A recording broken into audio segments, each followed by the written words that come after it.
calon guru penggerak angkatan ke-7 dari UPTD SMP Negeri 4 Rote Barat Laut, Kabupaten Rotendao, Provinsi Nusa Tenggara Timur. Pada kesempatan kali ini, saya akan melakukan wawancara untuk melakukan suatu analisis atau penerapan proses pengambilan keputusan berdasarkan pengetahuan yang telah dipelajari tentang bagaimana paradigma dilema etika, prinsip pengambilan dan pengujian keputusan di sekolah asal masing-masing dan di sekolah atau di lingkungan sekolah lain. Karena itu pada kesempatan kali ini saya akan melakukan wawancara dengan Bapak Kepala UPTD saya sendiri, yaitu Bapak Kepala UPTD SMP Negeri 4 Rote Barat Laut, Bapak Samuel Patu. Terima kasih. Selamat pagi Bapak. Kita langsung saja Bapak pada proses wawancara, yaitu yang pertama Bapak, bagaimana selama ini Bapak dapat mengidentifikasi kasus-kasus yang merupakan dilema etika atau rujukan moral? Jadi persoalan dilema etika ataupun rujukan moral ini hal yang dirasakan oleh seorang guru sebagai pendidik dan juga saya sebagai pembina dalam hal untuk pengambilan keputusan, dan ini berkenaan dengan rasa dan juga aturan. Jadi di dalam proses pembelajaran tentu ada sebagian anak yang mengikuti seluruh proses pembelajaran secara baik sesuai dengan ketentuan aturan dan juga kesepakatan yang dibangun antara guru dan juga siswa. Tetapi ada juga sebagian yang tidak. Nah, ini kemudian dia berbenturan dengan rasa dan juga aturan. Apakah seorang guru harus menerapkan aturan itu secara utuh sesuai dengan kesepakatan yang telah dibangun, ataukah harus menggunakan rasa? Nah, ini tentu sebuah dilema dan kemudian tetapi harus ada dalam sebuah pengambilan keputusan, karena tentu semua anak punya hak untuk memperoleh pendidikan, sehingga ada hal yang kita lakukan sebagai guru, sebagai pimpinan, ya, kemudian ada dalam posisi dilema tadi. Jadi terkadang ada pengecualian, karena itu dikembalikan ke menggunakan perasaan rasa, ya, perasaan cinta terhadap setiap anak dengan sebuah harapan. Ya, sekalipun harus berbenturan dengan aturan, tetapi tindakan itu karena berdasarkan perasaan maka dianggap sesuatu yang benar. Diharapkan anak itu bisa berubah dan memiliki masa depan yang baik ke depan. Oke. Jadi kita identifikasinya melalui teman-teman guru, ya dalam hal rapat secara resmi, melalui rapat evaluasi maupun laporan secara individu terhadap saya sebagai pimpinan. Ya.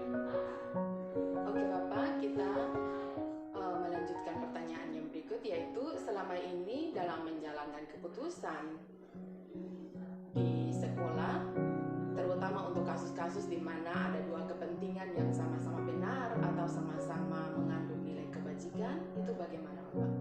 Jadi ya, saya bersyukur bahwa selama ini bersama dengan teman-teman guru, ketika ada dilema yang kita hadapi berkenaan dengan ya benturan aturan dan juga rasa tadi, bahwa teman-teman guru juga memberikan dukungan terhadap hal ini, dan sama-sama punya pikiran yang sama. Kita punya rasa cinta yang sama terhadap anak-anak, bahwa mereka masih punya masa depan yang panjang. Karena itu dengan perasaan dan rasa cinta kita menolong mereka, sekalipun harus berbenturan dengan aturan, tetapi harapannya adalah bahwa mereka bisa berubah dan mereka bisa menjalankan tugas pendidikan mereka dengan baik, dan kemudian mereka memperoleh masa depan juga yang lebih baik. Oke. Lalu langkah-langkah atau prosedur seperti apa yang bisa Bapak lakukan selama ini? Baik, jadi prosedur yang kita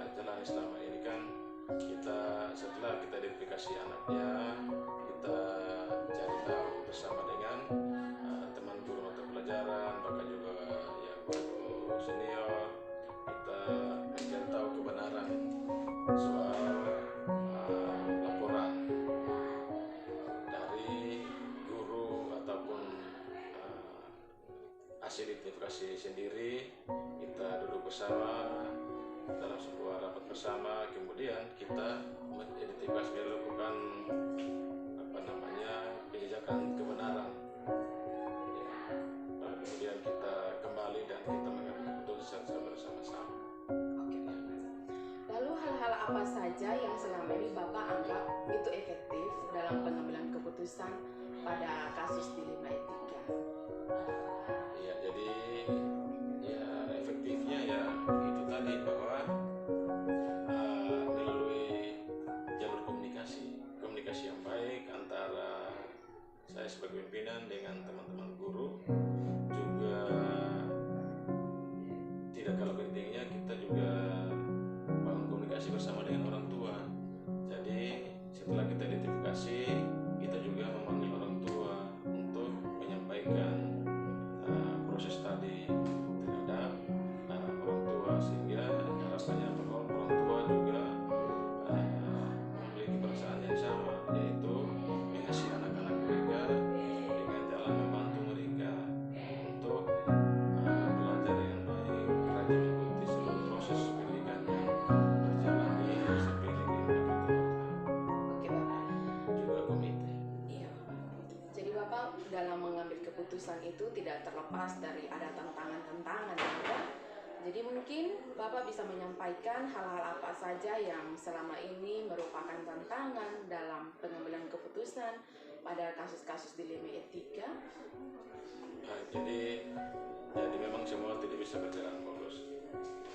Sekalipun komunikasi itu sudah terbangun, tetapi juga masih ada teman yang juga masih berpegang pada idealisme kebenaran aturan. Tapi kita bersyukur bahwa ketika komunikasi itu semakin intens dibangun, kemudian kita bisa melunturkan idealisme itu dan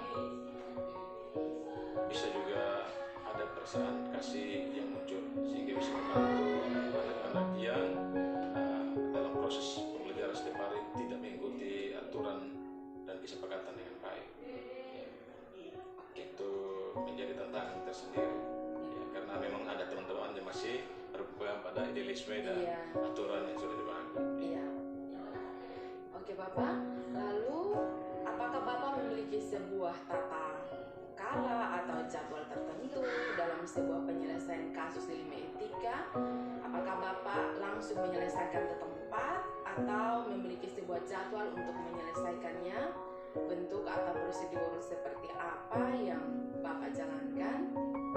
Baik, jadi selama ini kan kita jalannya adalah kita melakukan evaluasi secara berkala untuk proses pembelajaran, kemudian dari evaluasi itu kemudian muncul. Nah, ketika muncul persoalan-persoalan berkenaan dengan proses pembelajaran anak-anak di kelas, itu yang kemudian kita diskusi dan bangun komunikasi bersama untuk mencari jalan keluar. Lalu Bapak, adakah seseorang atau faktor-faktor apa yang selama ini mempermudah atau membantu Bapak dalam pengambilan keputusan dalam kasus-kasus dilema etika? Jadi hal yang termudah adalah dukungan dari teman-teman sebagai satu kesatuan. Ya.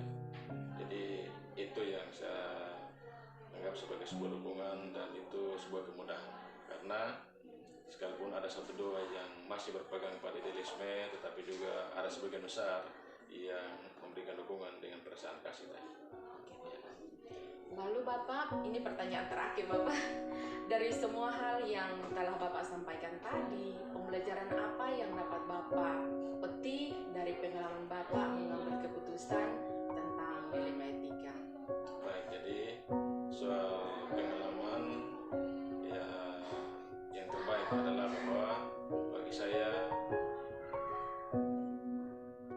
dalam hal pengambilan dilema etika tadi kan harus berbentuk dari aturan, dan ini mengedepankan perasaan kasih, maka prinsipnya adalah bahwa ketika kita membantu orang lain hari ini, maka saya yakin besok orang lain akan membantu saya dan juga teman-teman. Itu Oke. prinsip. Prinsip yang luar biasa Bapak itu adalah pengalaman yang dapat Bapak petik dari pengalaman mengambil keputusan dilema etika. Oke Bapak, itu saja yang saya lakukan hari ini dalam wawancara bersama dengan Bapak. Sukses untuk Bapak. Oke, terima kasih Bu, sukses juga. Terima kasih program Bapak. CIP-nya. Demikian wawancara saya dengan pimpinan saya, Bapak Kepala Sekolah UPTD SMP Negeri 4 Rote Barat Laut. Terima kasih dan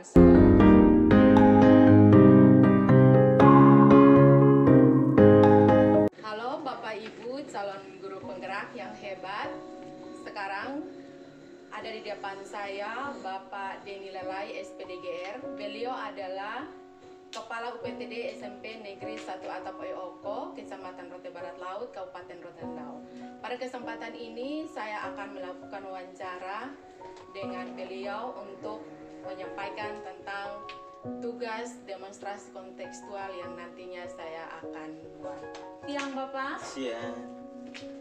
Selama ini bagaimana Bapak dapat mengidentifikasi kasus-kasus yang merupakan dilema etika atau bujukan moral? Bapak, jadi terima kasih terkait dengan bagaimana kita mengidentifikasi persoalan-persoalan yang merupakan dilema dalam hal etika dan juga bujukan moral. Tentu sekali bahwa dalam satu lembaga itu atau satu organisasi itu pasti ada persoalan. Ketika kita ada dalam sebuah komunitas itu sudah pasti ada. Dan ketika ada masalah kita tidak boleh lari. Namun kita tentu harus menyelesaikan persoalan-persoalan yang dihadapi dengan bagaimana kita mengidentifikasi masalah-masalah yang kita hadapi itu. Ya, yang pertama yang kita lakukan adalah kita harus analisis dulu risikonya. Pertama yang kita pikirkan risikonya, ya. Risikonya itu ke depan ketika kita mengambil keputusan itu seperti apa. Hal yang kedua adalah kita harus berkaca kepada pengalaman kita, ya, berkaca kepada atau melihat kembali kepada pengalaman-pengalaman yang pernah kita lalui di dalam setiap penyelesaian suatu persoalan. Ya. Kemudian hal yang berikut adalah kita harus mereview kembali, ya, mereview hal-hal yang penting pada lembaga pendidikan. Kemudian yang berikut, bagaimanapun ketika kita ada dalam satu lembaga, kita di dalam mengambil sebuah keputusan harus mengacu pada peraturan yang berlaku di tempat kerja kita atau di lembaga di mana kita bekerja, ya. Nah, dalam mengambil keputusan pun tidak kalah pentingnya adalah kita harus mempercayai insting kita, harus percaya diri, ya, dalam mengambil keputusan, sehingga ketika kita dalam mengambil keputusan itu benar-benar akurat. Yang berikut adalah bagaimana kita berbicara dengan orang yang kita berhadapan, berhadapan dengan orang yang kita ini, karena terkadang faktor faktor mental juga, karakter apalagi yang lebih penting, sehingga yang orang kita berhadapan itu sangat penting. Kemudian yang berikut adalah paling tidak dalam mengambil sebuah keputusan yang namanya rujukan-rujukan, ya, pengalaman dan rujukan. Kita juga harus melihat kira-kira sumber-sumber yang dipercaya, ya, yang bisa membantu untuk bisa menyelesaikan suatu persoalan.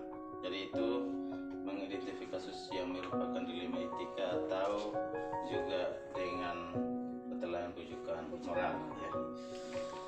Oke Bapak, selama ini bagaimana Bapak menjalankan pengambilan keputusan di sekolah ini, atau terutama untuk kasus-kasus di mana ada dua kepentingan yang sama-sama benar atau sama-sama mengandung unsur nilai kebajikan?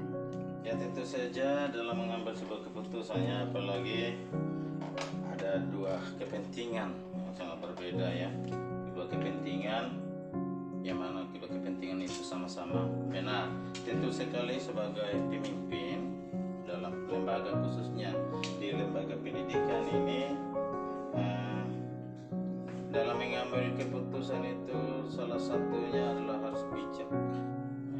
Harus bijak seorang pemimpin ketika mengambil sebuah keputusan dengan harus memperhatikan aspek ya, serta merefleksi nilai-nilai yang menjunjung tinggi ya, dijunjung tinggi oleh sekolah atau dalam lembaga yang dimana kita bekerja, sehingga bisa dijadikan sebagai rujukan atau teladan bagi seluruh warga sekolah.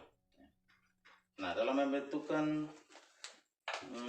keberanian dan kepercayaan diri untuk menghadapi konsekuensi dan pelaksanaan ya, dari keputusan yang kita ambil. Oleh karena itu, tidak ada keputusan yang bisa sepenuhnya mengakomodir sebuah kepentingan atau pemangku ya.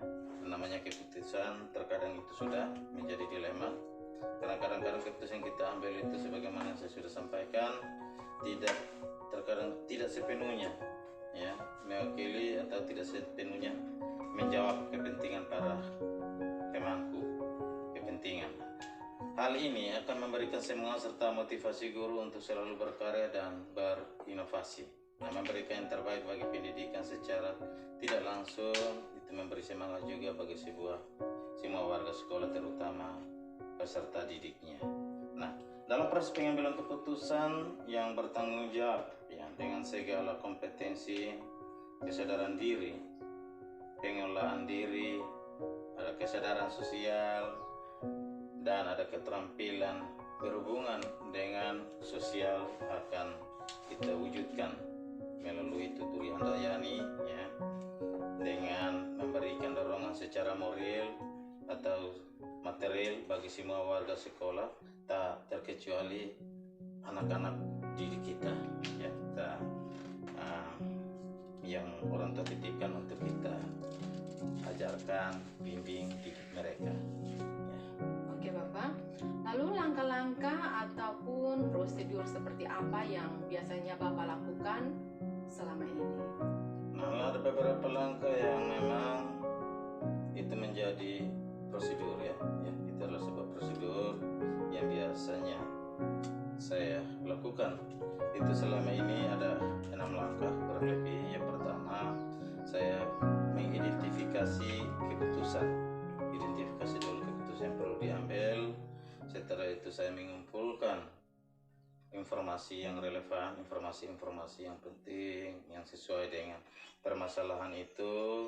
Setelah dari informasi yang itu saya kumpulkan, kita mulai cari solusinya ya, solusi alternatif, kemungkinan solusi nantinya seperti ini itu. Kemudian yang keempat itu adalah pertimbangkan bukti-bukti. Kita harus pertimbangkan itu buktinya kuat atau tidak dalam mengambil sebuah keputusan, merugikan atau menguntungkan pihak-pihak tertentu. Yang kelima, dari pertimbangan bukti-bukti kita pilih ya, beberapa alternatif dari sejumlah alternatif yang berdasarkan bukti-bukti itu kita pakai. Jadi kita pilih beberapa ya, dan setelah kita pilih alternatif yang kita mau pakai, yang terakhir adalah kita mengambil tindakan terhadap keputusan itu atau langkah-langkah keputusan itu. Oke Bapak, jadi itu tentang langkah-langkah atau prosedur yang Bapak lakukan selama ini. Lalu hal-hal apa saja yang selama ini Bapak anggap efektif dalam pengambilan keputusan pada kasus-kasus dilema etika? Tentu dalam sebuah keputusan yang diharapkan oleh seorang pemimpin atau seseorang pengambil keputusan itu, salah satu hal utama harus mampu ya. Dia harus mampu memecahkan masalah yang dihadapi oleh seseorang atau sebuah organisasi. Nah, keputusannya efektif juga ditunjukkan ya, dengan tidak ada resistensi pada pelaksanaan atau pihak-pihak yang terkait langsung dengan keputusan itu. Oke Bapak, jadi dalam sebuah hal mengambil keputusan tentunya tidak terlepas dari tantangan-tantangan.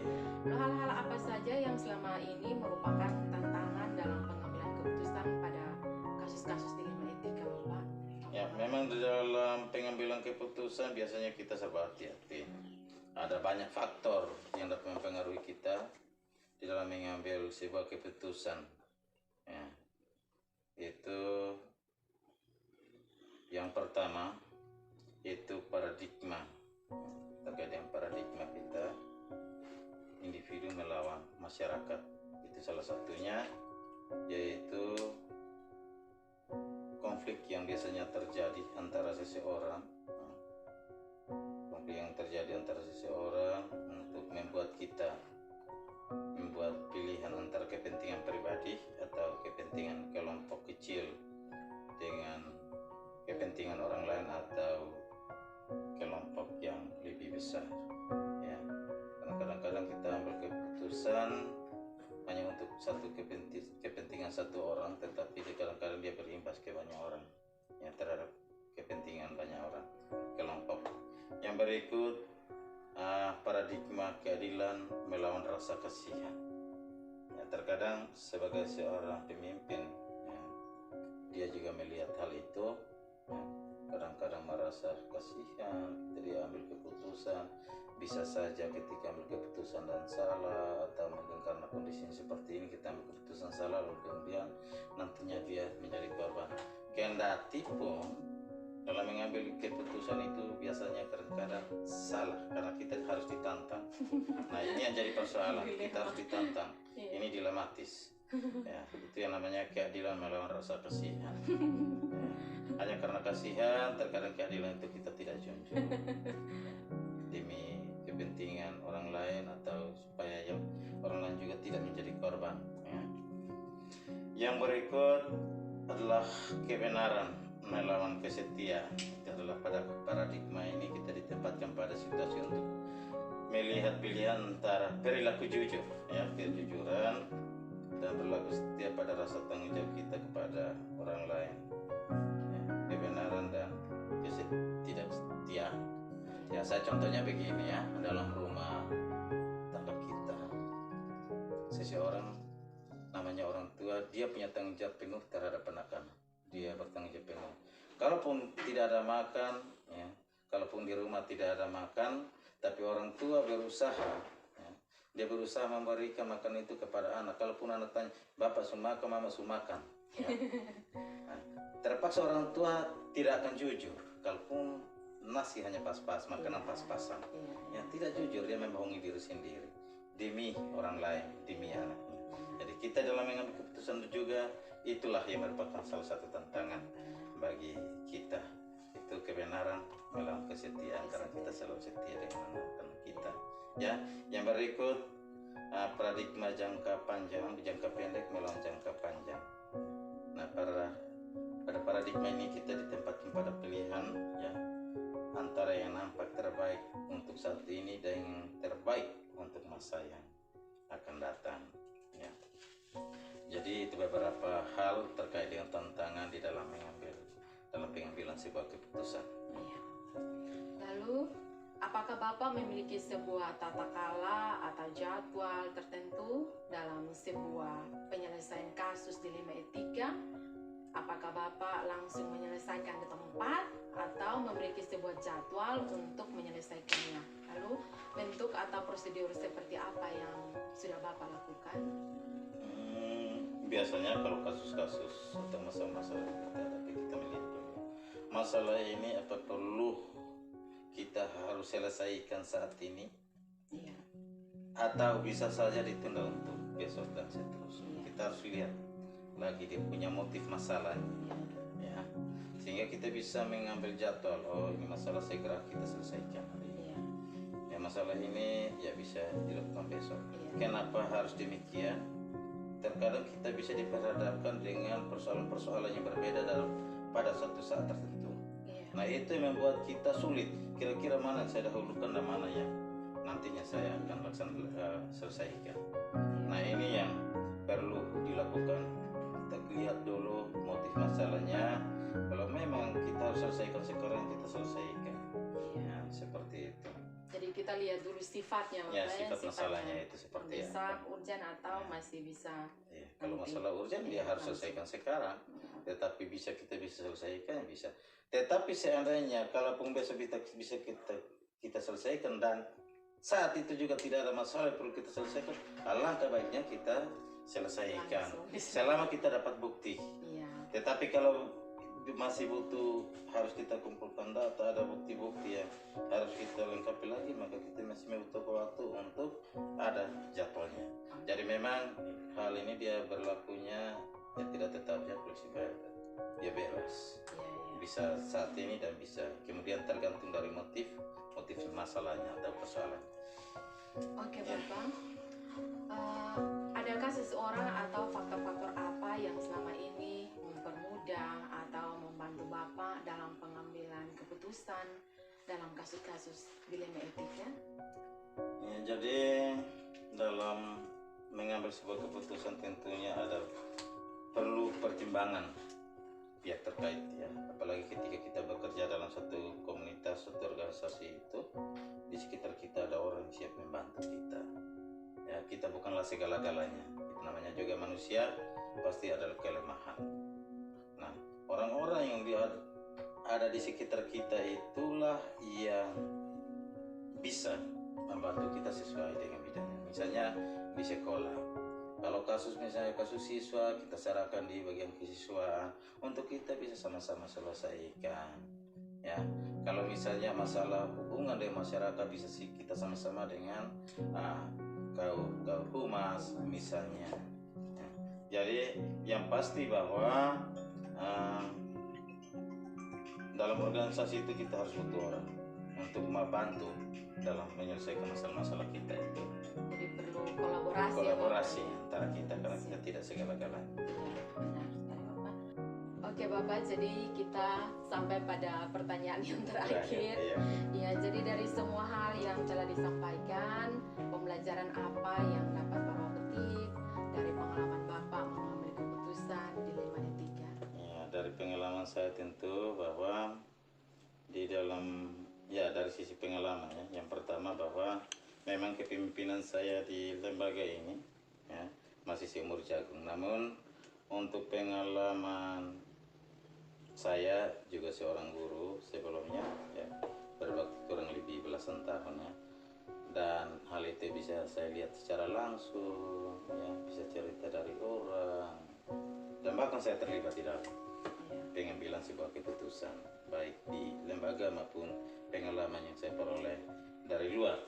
Jadi dalam hal ini dari pengalaman saya bekerja pada instansi pendidikan, tentu sering, ya, juga diperhadapkan pada bujukan moral dan dilema etika. Nah, pada kondisi bujukan moral, tentu pasti kita dapat berpegang pada aturan. Di mana-mana seperti itu, kita harus berpegang pada aturan dan norma, ya, dan dilema norma yang sementara berlaku. Nah, karena dalam bujukan moral ada pilihan yang adalah salah satunya bisa salah, ya, bisa salah dan juga bisa benar. Nah, akan tetapi itu berbeda halnya jika kita diperhadapkan dengan situasi dilema etika. Kita bisa ketahui bahwa dilema etika adalah hal yang sangat berat dihadapi dari waktu ke waktu. Nah, ketika kita menghadapi situasi dilema etika, yaitu situasi yang bertentangan dengan cinta dan kasih sayang, kebenaran, keadilan, kebebasan, persatuan, toleransi, tanggung jawab, dan penghargaan akan kehidupan yang kita jalani dalam dunia di mana kita bekerja. Tentu hal ini pengalaman yang saya petik, ya, dengan berbagai-bagai pertimbangan yang saya putuskan biasanya dalam pengambilan keputusan. Itulah pengalaman yang saya lalu hadapi selama menjadi pimpinan maupun pengalaman hidup lain. Oke, Bapak, terima kasih sudah bersedia Shalom. diwawancarai pada kesempatan kali ini. Demikian Bapak Ibu calon guru penggerak yang hebat, wawancara saya dengan Bapak Denny Lalai SPDGR, Bapak Kepala UPTD SMP Negeri 1 Atap Oioko. Sampai jumpa.